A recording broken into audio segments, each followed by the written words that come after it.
Hey guys, Rob Levin here, creator of AgnosticUI I, and this is the second video tutorial.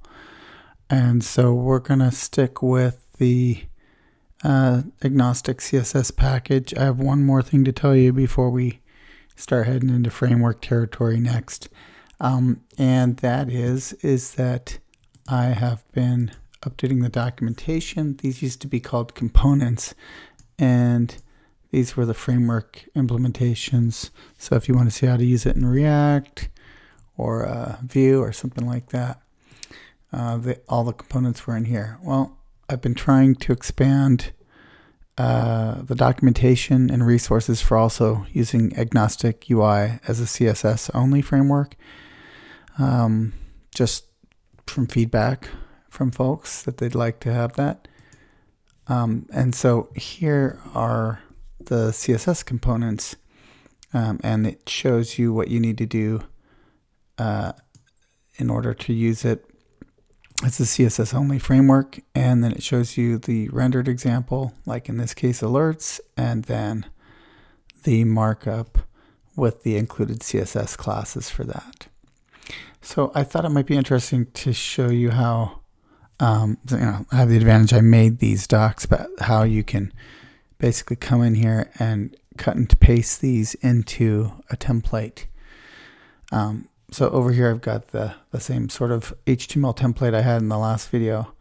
We already have a head. So if I copy and paste from here where the link starts and then take the rest of this, I know that I can replace this ending head and actually I would want to do this in 2 steps.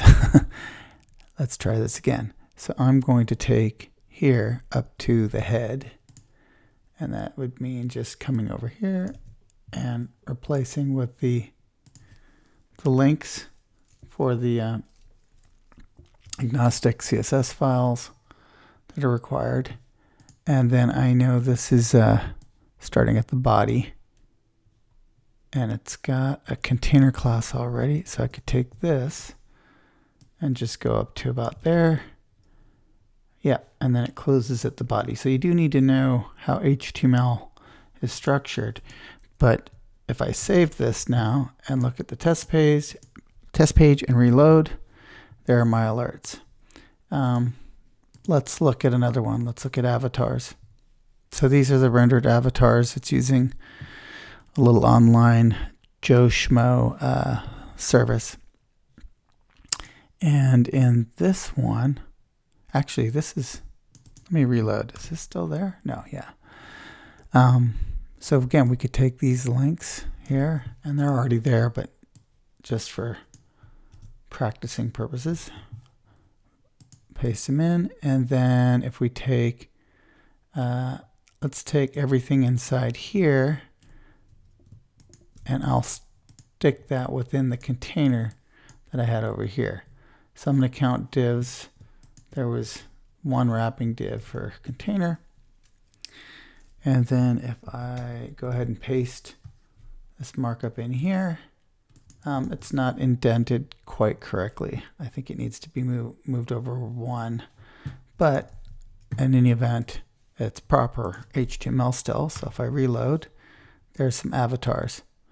Looks like I haven't quite centered this page, but that's fine. So then let's do one more. We already did buttons last week. Let's take choices. So here's a bunch of examples of checkbox choices, and then one with the field set hidden, some radios. So all of that is this stuff right here. So if we take from inside the body tag and go to here, and then we'll replace our container children. So those guys were to there. Let's just count divs. Okay, we've got an extra closing div. So there's our container. So it's body and then container. And inside there, I'm just going to paste all of that stuff for choices, save it, reload, and there it is. It's the page layout's a little crazy, but yes, the page layout needs a little bit of love, but these are the radio and checkbox choice inputs. And probably by the time you see this, I'll have this filled out with all the CSS components. I've got my little under construction and coming soon thing set up there, but I'm actively working on this. And I thought it might be useful to show you how you might be able to just come in here and cut and paste things to have a look at them on a local page. And again, this is not even behind a server. It's just HTML and CSS, so we can just load it directly. Anyway, that's about all I have for today. If you're enjoying or intrigued by AgnosticUI and you feel so compelled, please do put the word out for me and let people know. Go over to GitHub and give me a GitHub star. Give me a like over here, subscribe, all those good things. I'm just trying to hopefully make it a little easier for you to have a look at AgnosticUI and see if you like it. All right. Have a good one, guys.